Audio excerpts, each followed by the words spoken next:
Hello, everyone.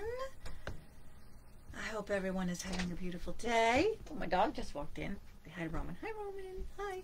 Hope everyone in Florida is okay with the Hurricane Ian leaving its wrath. So I hope if you're in Florida, you're dry and hopefully have power. If not, you'll watch this on replay and you'll let me know. That would be great. So I just wanted to say hi, everyone. I am Galen Apt, the Style Sherpa. And this is my Facebook page where I get to talk about my methodology called conscious dressing. So I get to deliver personal growth to people who are craving change of some sort in their lives. And I do that by using clothing and a variety of other mindset tools to help them shift their mindset and deepen their self-trust without feeling guilty for prioritizing themselves. So that's kind of my shtick. That's what I do with my clients. I have a couple different programs. I have my major program and I have a couple different levels of that, just to work with people and see how they can get empowered to create change. So today on my Facebook Live, my Awareness Zone, episode 9, I want to talk about detachment. This is something that has come up for me lately, and I have been putting a lot of thought into it. So anytime I'm working on something for myself and something good comes out, I of course want to share it with everybody so that we can all evolve together. That's my purpose. That's what I'm supposed to do. So here I am doing all of that. So first I want to go through the 3 types of detachment that I've lumped it into, and I'm sure you can get books and articles on a zillion different types of detachment, but I have lumped it into 3 categories, right? And I'm sure there's much more. I just wanted to keep this super simple and high level today because I really only talk for 15, 20 minutes, sometimes 30, but anywho. So the first type of detachment I want to talk about is loving detachment. So this is super healthy place to be. This is when we allow a person or a situation to sort of step out on their own. But we're still there, sort of lovingly watching from a distance, you know. We're still involved with that person probably in a lot of ways, providing support, love, guidance, whatever it is we have always done. We're still going to do that. It's just going to be in a slightly more distant way. Loving detachment lets us sort of breathe in a new way of being and taking care of ourselves while allowing the other person to sort of spread their wings or explore something new, whatever they need to do. And this is done in a very conscious way. This loving detachment is a very conscious detachment. And it's usually, both parties are right on board. They know what's happening. They've sort of discussed it. They've had a conscious relationship, a conscious decision to function in this way, in a healthy way. I.e. kind of like sending a child off to college. If you do so in a healthy way, saying, okay, I've helps you train your wings to this point, off you go. You need anything, I'm just a phone call, text, Marco Polo away, right? So I got you. So that's a healthy, perfect level of detachment, and probably something we should all attain, strive for to attain.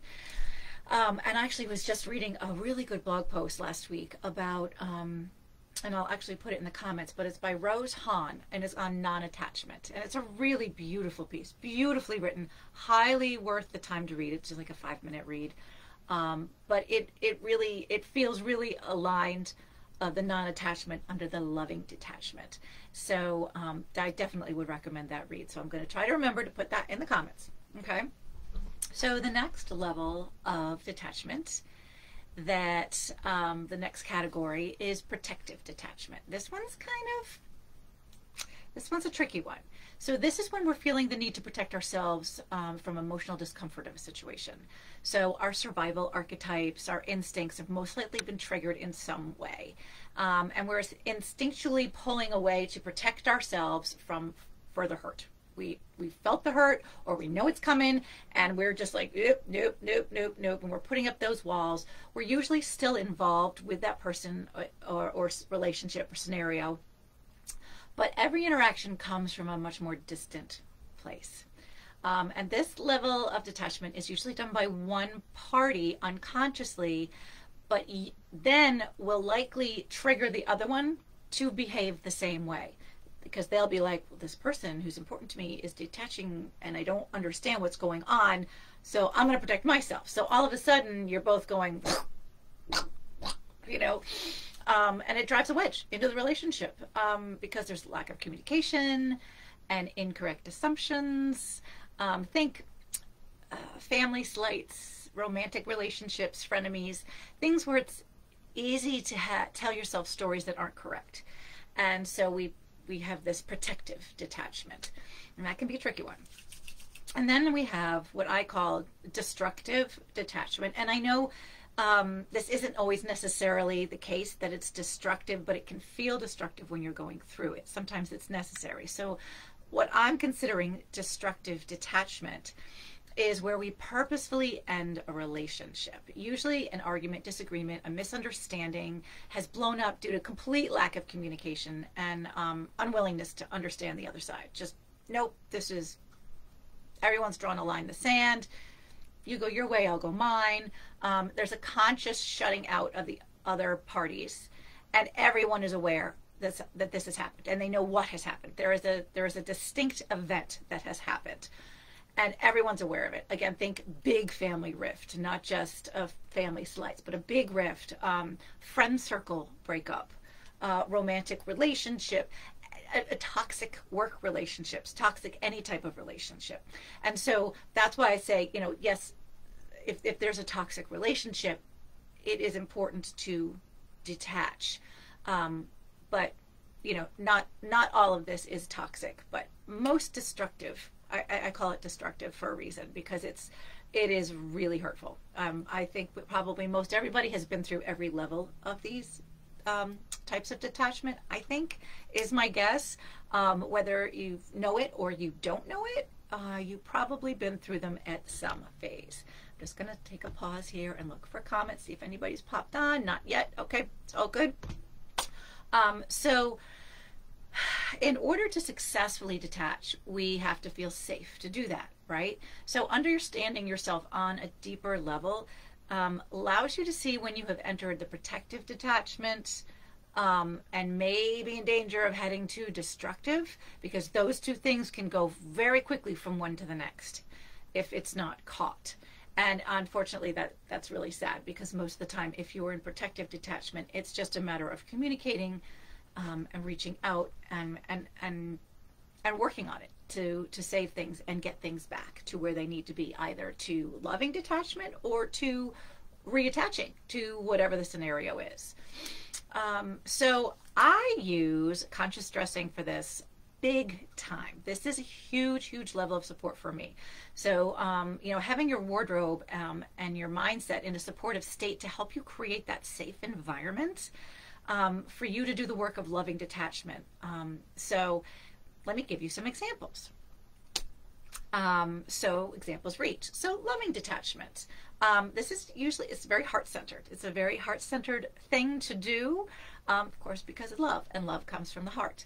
So I like to honor this with lots of rose, pinks, and greens, right? So those are the colors. And then I like to use a lot of the crystals, the rose quartz, the aventurine, the amazonite. You can do jade opal, rhodonite is another lovely pink one. That's a really healing heart stone. And so I like to surround myself with these heart stones, whether it's on the surface in beautiful shapes, or in my jewelry, or even in the colors of my clothing. I'll buy some rose quartz tops and things that just literally and figuratively surround my heart chakra with love and support. So I'm honoring myself here, this is not oh God, I need rescuing. This is an honoring of what I'm allowing to happen. And so that's a delightful thing. One of the things I did was when my son was off in boot camp last fall, both my kids had skittered out on their own within 6 weeks of each other. I've talked about this before, and it has been a challenging year for me, and it definitely was not easy for me to navigate. But I went out and I did what I needed to do. I started to fill the void of having them gone and off on their own, and I tried to do so by exploring new avenues, looking into new hobbies, reading books that I had been wanting to read, making time for things that I was putting off because I was trying to focus on getting the kids ready to, take off on their own and skitter out. So one of the things I did was I went with my girlfriend, my bestie, Liz Whalen. Many of you know her. She is the goddess designer of my logo. So anything you see out there that is designed and fabulous, that is her doing. So she and I went, and we took a day and we went to explore some crystal shops all around Rhode Island. And in one of them, the Lion's Gate, I think this is in Middletown, I found this crazy lace agate with a citrine double point on it. And, we had been in the store, I don't know, half an hour at least. And it's a tiny store, mind you. But, as any crystal store, if you've been in one, there's so much to see. You have to go around and around and around and around to take it all in. And on one of my last circuits, I saw this bracelet sort of just hanging there in the middle, on this little kiosk in the middle. And I was like, oh, what is that? And I picked it up, and I was like, ooh, I love it. And then I put it back, and I went around again. I came back, and I picked it up, looked at it, tried it on. I took it off, and I put it back, and I walked around again. And finally, I picked it up again, and I asked the woman who ran the place, I said, so what is this? And she said, that's crazy lace agate. That is the laughter stone. And I was like, oh, that's what I need. I need that, because laughter is at my core. That's me. I have to be laughing about something. But I was finding it hard to laugh. And so she's like, the citrine is also for abundance. And she said, it's very interesting. Someone almost bought that bracelet the other day, and they had it at the register, and then at the last second, they said, no, it's not for me, and they put it back. She goes, that's because it was for you. And I have worn this every day since. So that has been a very supportive thing, as I have let my babies do their thing. And I stayed and tried to lovingly fill that void while supporting them. So that's an example of loving detachment, conscious dressing. So protective detachment, conscious dressing. This one's this one takes a little more introspection time, because you really need to figure out where this reaction is coming from. Why are you suddenly detaching? And because this is often a very unconscious thing, we often don't catch it right away. So just being aware that this is a thing. If you find yourself all of a sudden sort of stepping back from someone who used to be like incredibly close to, there's a difference in your relationship, how you're interacting, how you're reaching out, how they're reaching out. Something has shifted in some way, and there's like, you're feeling a little resentment or a little sad or a little, like whatever it is you're feeling, start paying attention to that and really tap in and go, okay, why? Why am I feeling the way I'm feeling? What is happening? And really sort of dig down. Is it your ego that's being, freaked out here? Is it your survival, your root chakra? Is it rejection? Is it silencing? You're not feeling that you can speak your piece anymore because they're shutting you down in some way. They don't want to hear what you have to say. So as you're navigating where it's going and why, the goal is to create the place in and around you to create some equilibrium, because this is this is a place where you can feel completely ungrounded, right? You can't get your footing. You don't really know what's going on. All you know is it's not the same, and it doesn't feel good at all. So you need to be, the first thing you need to do is ground. Make sure you're grounding. So find the colors that are grounding for you. So blacks and reds tend to be very grounding for most people. But like I have always said, whatever colors that you find grounding, maybe it's navy blue, maybe it's forest green because you're a very sort of nature child and you just love being surrounded. Whatever it is that makes you feel grounded, first off, make sure you're grounded. And be super purposeful when choosing garments at this time. So once you sort of have that niggling of, ooh, something's going on, be really deliberate, because your conscious dressing can unconsciously take you further down the road you don't want to go. You don't want to be putting up armor. You don't want to be, you don't want that, because that's only going to make things go very quickly into destructive detachment. So awareness, conscious decisions is going to be the difference between saving this and turning it into loving detachment or repairing whatever's going on. So seek support also from wherever you most love to get your support. So whether that's books or articles, listening to webinars, YouTube videos from your favorite gurus, or friends, counselors, therapists, whatever, wherever you have a support or wherever it speaks to you, this is the time to do that. One of the things that I like, I have right here, is this lovely, it's black and white, and it has very sort of graphic pattern to it. It has a little bit of wool. So, and it's cotton, wool and cotton, so it's very earthy, but it's lightweight. So this is a lovely grounding piece, along with some red stones and, you know, black lace. I like to ground, but sometimes I don't want to ground so heavy. So keeping it a little bit, you know, sort of like this peekaboo lace here, that's grounding, but it's still a little bit lighter. Okay, so now we're going to go into the destructive detachment, conscious dressing. So what you need to think about here is, because you're well aware something's going on, this is all parties involved. They know something has happened and it's big and something's changing. Something is. So you need to figure out, is this a permanent end, or is this just like, is there a possible reconciliation? Is it a hard stop or a solid boundary? And from there, you get to choose your level of armor, protection, strength, support, whatever it is that you need to get you through the grieving process, because there will also be a grieving process with this destructive detachment.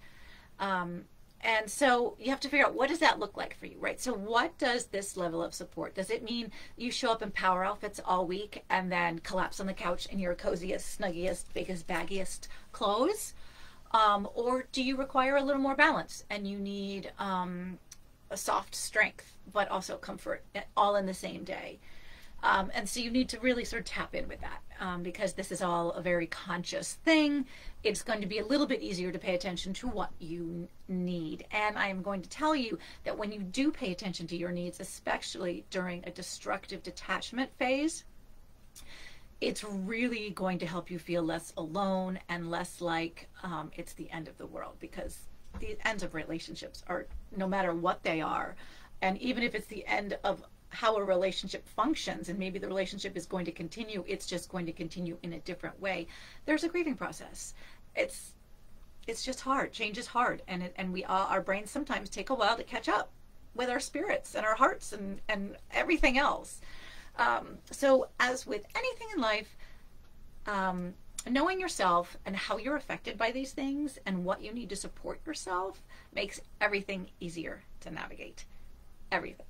And that's why I continue to preach, just know yourself. Know yourself. Hi, Stacy. You have a big fun night ahead of you. Ooh, I'm excited for you. So I found three really good quotes on detachment. One being from Sri Aurobindo. I'm probably not pronouncing that correctly, but that's okay. Detachment is the beginning of mastery. And I would agree. I would absolutely agree. Another one from Ron W. Rathburn. True detachment isn't separation from life, but the absolute freedom within your mind to explore living. It's delightful, because detachment doesn't have to be this angry, protective, destructive thing. Detachment really is meant to be a loving tool. It's meant to be a tool to help us navigate the times when relationships do change. It's inevitable. All relationships change. Marriages change throughout the length of the marriage. Friendships change throughout the length of the friendship, because people's lives change and other people come in, and things happen, and people move, and illnesses, and just the list is endless. So being able to navigate it with loving detachment, everything with loving detachment, I would say, is the goal. Mastery. Totally explore the living. I love it. And then this last one is one I posted earlier in the week, which is from Kelly Coutron. Detachment doesn't mean I'm trying less hard. It just means that the fears and emotions that used to torment and paralyze me no longer have the same power over me. And that, I felt, really fully encompasses the whole concept of detachment and keeping it in a healthy perspective. Because I have been very guilty of not keeping it in a healthy perspective. It's very easy to get sucked into the protective and the destructive, and that awareness can help you move forward. I know it's helping me move forward. And so as I go through these things and make my discoveries and make my connections and use my conscious stressing to help support me, I like to share with you. So I hope this has been helpful. I'm going to check for any questions. I think not today. No questions. I think the hurricane is probably keeping a lot of people busy and or whatever. So I think, check my notes. I think that's what I wanted to cover today. I just wanted to plant that seed.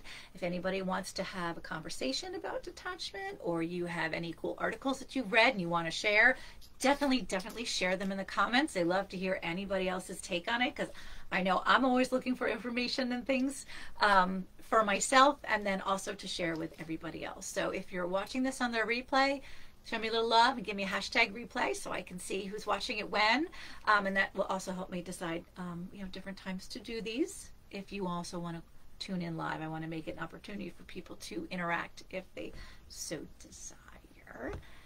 And with that, I'm going to let you all have an amazingly, lovingly detached afternoon, and have a good weekend. Thanks for stopping by.